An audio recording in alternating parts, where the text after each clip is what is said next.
Hello, this is Wine in the City. I am here at Villa d'Este, one of the most stunning places in the world, I'd say, in Lake Como. Got Lake Como behind me here at the World Wine Symposium.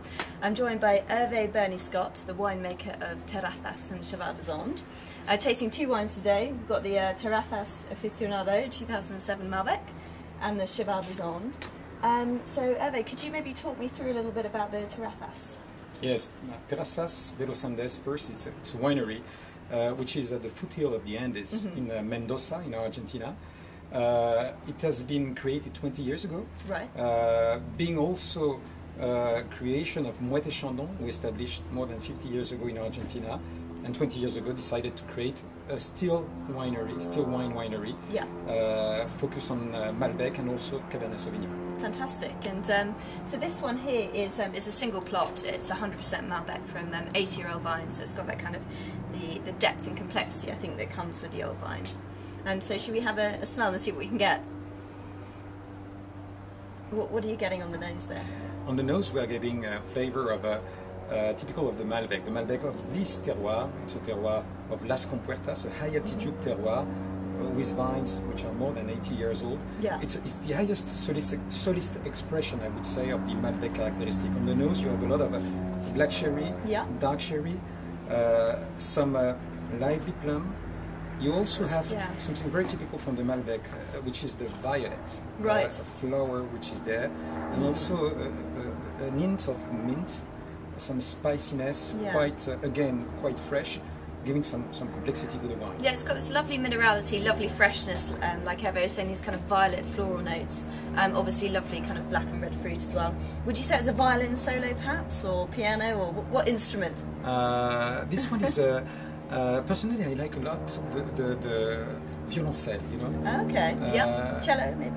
Yeah, and because it has a deep sound, it's quite dark and deep, but also it's it can play a lot of tones. And I think should we have a taste and see what we can taste?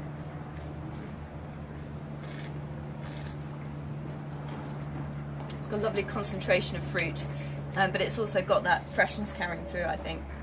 Tannin's very well managed, very kind of silky, delicious. I think we should move on to number two though. So here we go, Cheval 2007, collaboration with Pierre Lerton of Cheval Blanc. And I think we found out this morning actually at the World Wine Symposium that back in the day before phylloxera, 60% of Cheval Blanc vines were planted with Malbec. So it's kind of a nice interweaving of the history there. And so we've got the 2007, so Hervé, talk me through. First, this is an association between Cheval Blanc and Terrazas de los Andes. We used to say that it is a union between two cultures, obviously, the Cheval Blanc culture and know-how, during so many years doing wine in Saint-Emilion, with the material, the grapes that we cultivate at the foothill of the Andes. It's really a union of two influence. Then it's also the union of two types of grapes.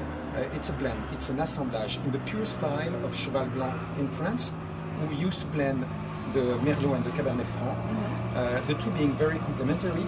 They found out exactly the same logical between the Malbec and the Cabernet Sauvignon. It reacts the same. Malbec gives a lot of smoothness, nicely soft tannins, and a lot of freshness on the nose. Cabernet Sauvignon is a little more muscle, and depending on the year, you have to put a little more Cabernet or a little more Malbec.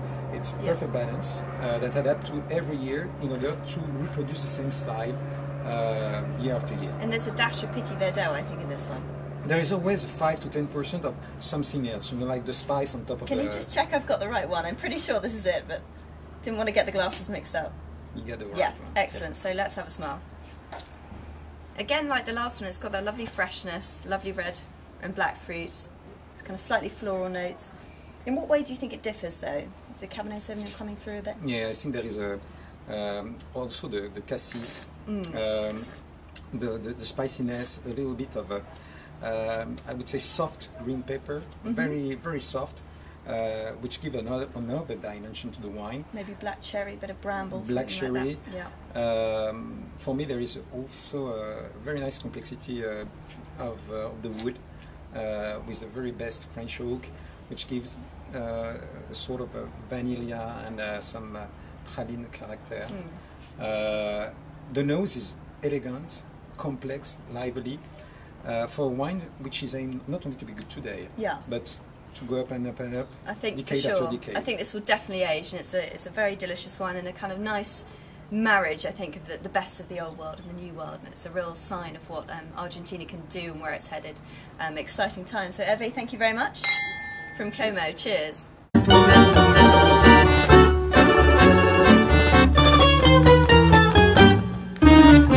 Cheers.